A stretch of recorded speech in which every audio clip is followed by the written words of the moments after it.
BP is crashing. The trauma doors slammed open as nurses shoved two blood-covered patients through the corridor. Monitors screamed. A resident sprinted beside the gurney reading off injuries while another doctor barked orders toward the operating floor. Meryl Harrison glanced up from the chart in her hands and froze. Daniel Harrison. Cynthia Harrison. For a second, the noise around her disappeared. Before we continue, please hit the like button, subscribe to the channel, and turn on the notification bell for updates. A younger surgeon beside her frowned. Dr. Harrison? You know them? Meryl stared at the unconscious man struggling for breath beneath the oxygen mask. Gray hair. Bruised jaw. Blood soaking through his shirt right above the chest. Then she answered quietly, "They're my parents." The resident looked between them, confused. "Wait, your father's cardiac rupture is getting worse. We need the hybrid, or now."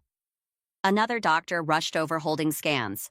"There's only one surgeon here qualified for this repair." Meryl didn't move. A sharp memory hit her like a knife. Hospital bills spread across a kitchen table. Her mother refusing to look at her. Her father's voice cold and flat. "We're not paying for your surgery. You're on your own. Doctor?" The resident pressed. Meryl blinked back into the present as Cynthia suddenly stirred on the second gurney, her swollen eyes opened halfway. She looked directly at Meryl standing under the surgical lights. Recognition hit instantly. But it wasn't relief on her face. It was fear. The nurses rolled Daniel toward pre-op while blood dripped steadily from the side rail. His heartbeat staggered violently across the monitor. Consent forms. Someone shouted. Meryl grabbed the clipboard with trembling fingers and signed the emergency authorization. Another surgeon stepped beside her carefully. "If you're emotionally compromised, we can transfer him to another hospital." Meryl looked through the glass toward the operating room where the parents who abandoned her were now depending entirely on her hands to survive. "No," she said quietly. "I need to hear why they lied first." The words hung in the air. Then the elevator doors opened. An older man in a rain-soaked coat hurried into the hallway clutching a sealed envelope. Meryl recognized him immediately. Victor Lang, one of her father's oldest business partners. Victor stopped directly in front of her and held out the envelope with shaking hands. Written across the front was her name. Meryl frowned. "What is this?" Victor swallowed hard. "Your father told me never to give you this, unless he thought he was dying." 6 years earlier, Meryl Harrison collapsed in the middle of her history presentation. One second, she was standing at the front of the classroom reading from her notes. The next, the room tilted sideways. Her chest tightened so hard she couldn't breathe. "Meryl?"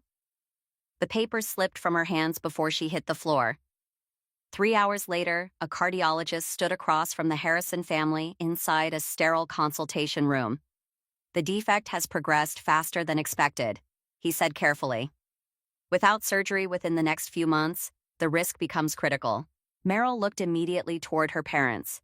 Daniel nodded once, calm and controlled. "We've prepared for this. Ever since she was little, they told her not to worry.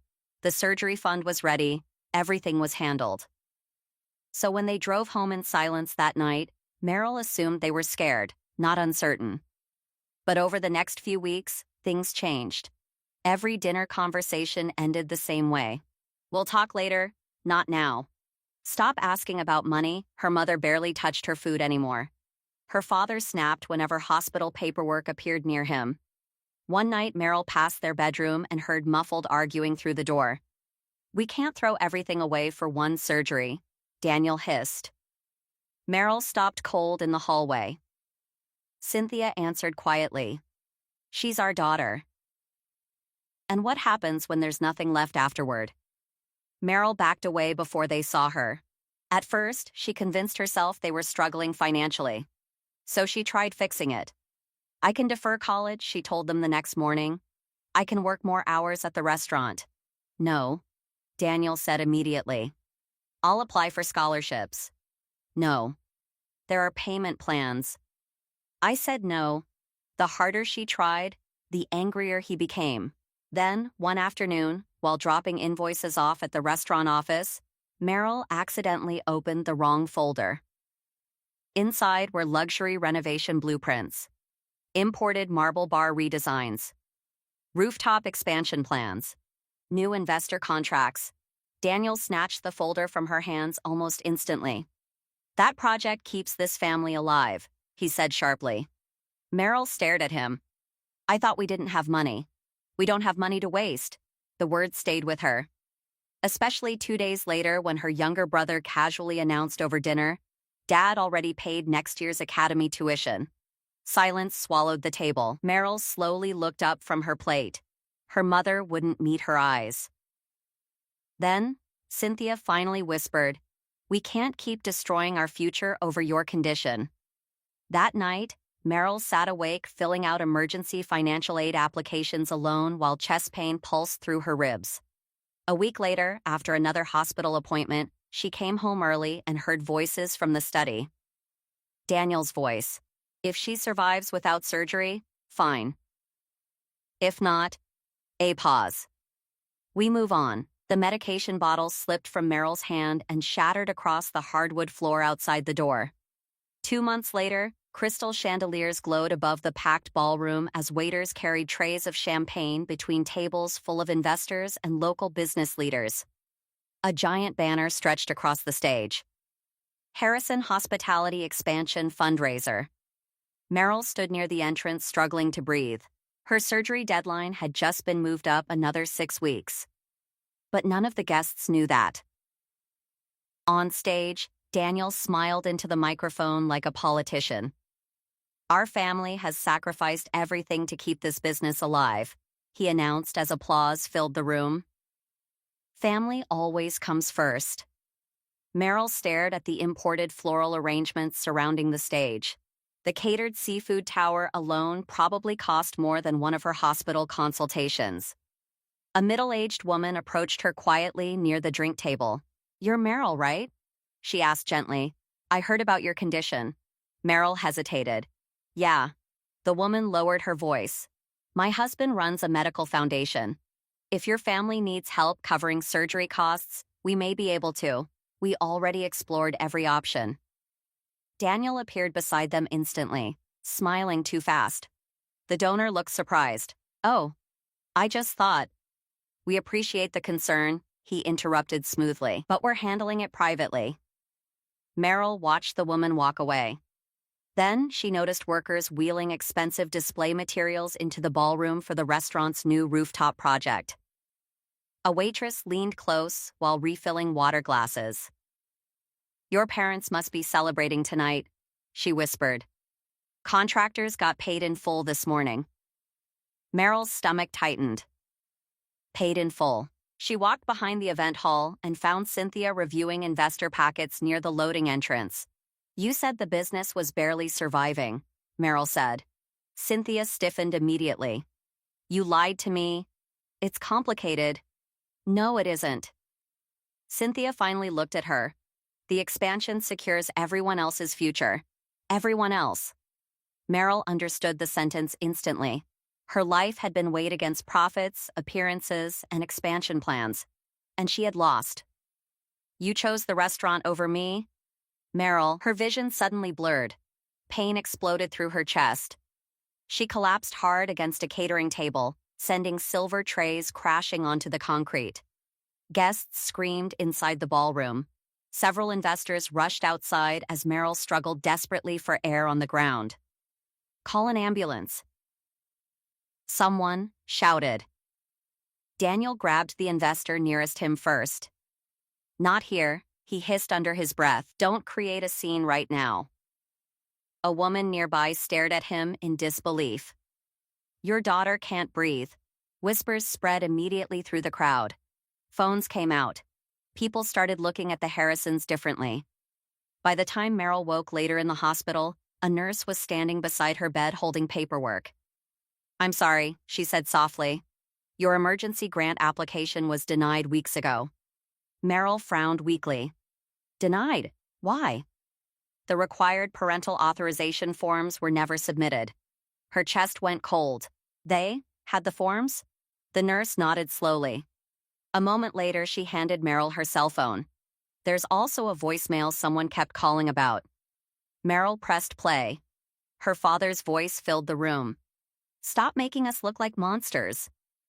Meryl stared at the screen in silence. If they truly wanted to save her, why would they sabotage the very help that could keep her alive? Present day. Rain hammered the hospital windows while Meryl stood alone inside a dim consultation office staring at the sealed envelope Victor had handed her. Outside the door, nurses rushed between trauma bays. Inside, everything felt unnaturally still. For a moment, Meryl saw flashes of another life. Sleeping in charity hospital wards. Studying anatomy textbooks between cardiac treatments. Working overnight shifts at a pharmacy after surviving the experimental procedure that finally stabilized her condition. Every step of her life had been built after the moment her parents abandoned her. Now, they were downstairs, waiting for her to save them. Her fingers slowly tore open the envelope. Documents spilled across the desk. Bank statements. Investment transfers. Unsigned hospital authorization forms. Meryl's breathing stopped. The account balances were enormous. There had been enough money for her surgery the entire time. More than enough. She flipped through the dates faster. Luxury contractor payments. Expansion deposits. Investor payouts. All processed within days of her father telling her there was nothing left. At the bottom sat a handwritten note from Victor. Daniel gave me this after the crash. He said if he died without telling you the truth, he knew he deserved it. A knock interrupted her. Cynthia stood weakly in the doorway wearing a hospital gown, one arm wrapped in bandages. Then she saw the papers in Meryl's hands.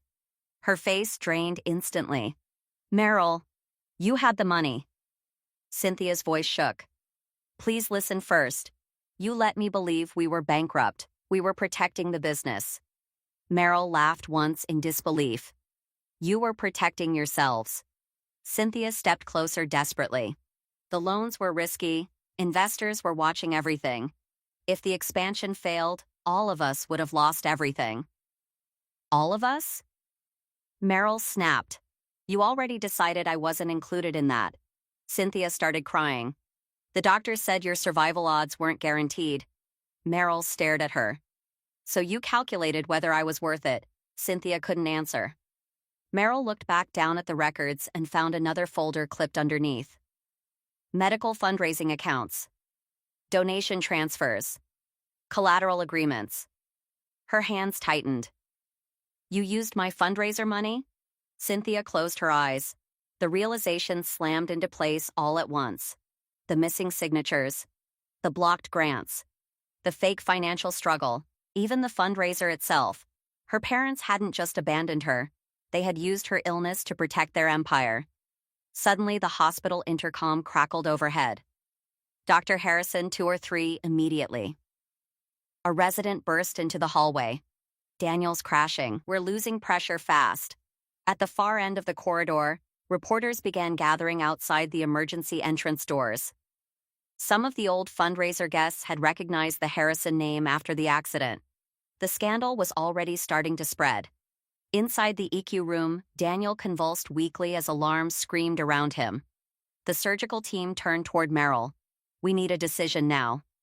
Cynthia grabbed her wrist with trembling fingers. Please, she whispered through tears.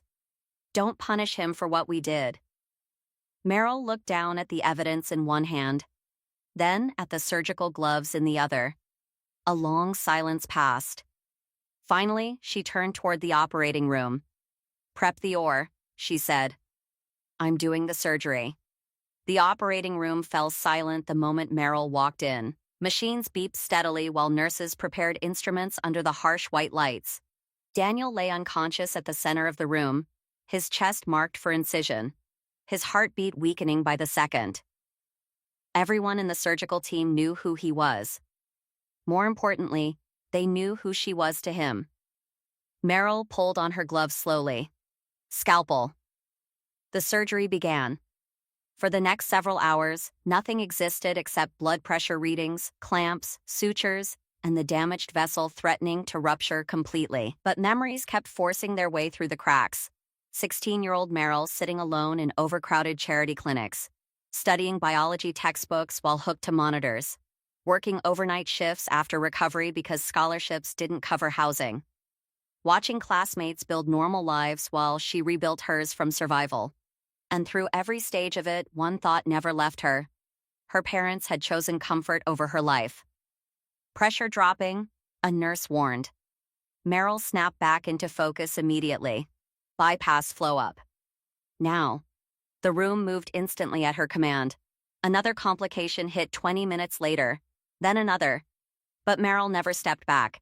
The same hands her parents once abandoned were now the only reason Daniel stayed alive. Finally, after nearly 5 exhausting hours, the monitors stabilized. A long breath passed through the room. One of the residents looked at her in disbelief. He's stable. Meryl removed her gloves without saying a word. The next morning, Daniel woke in recovery. His face was pale and swollen, but alive. Meryl stood near the window reviewing discharge notes while Cynthia sat silently beside the bed. Daniel looked at his daughter for a long time before speaking. "You saved me." Meryl kept writing. After several seconds, Daniel's voice cracked. "The investors warned us," he admitted. "They said expanding the business while carrying medical debt would destroy confidence." Meryl said nothing. "We thought if the restaurants grew first, we could fix everything later." "You told me there was no money." Daniel swallowed hard. "We were afraid." "Of losing your daughter?" "No," Cynthia whispered brokenly from the chair. "Of losing everything else." The room went still. Daniel stared down at the blanket covering his hands. "The doctors said your surgery wasn't guaranteed," he said quietly. "We convinced ourselves spending everything might still end with—" He stopped himself. "With me dead anyway?" Meryl finished. Neither parent answered. That silence hurt more than the confession itself. Because after all these years, the truth was smaller and uglier than she imagined. She hadn't been hated. She had simply been calculated. Within days, the consequences exploded publicly.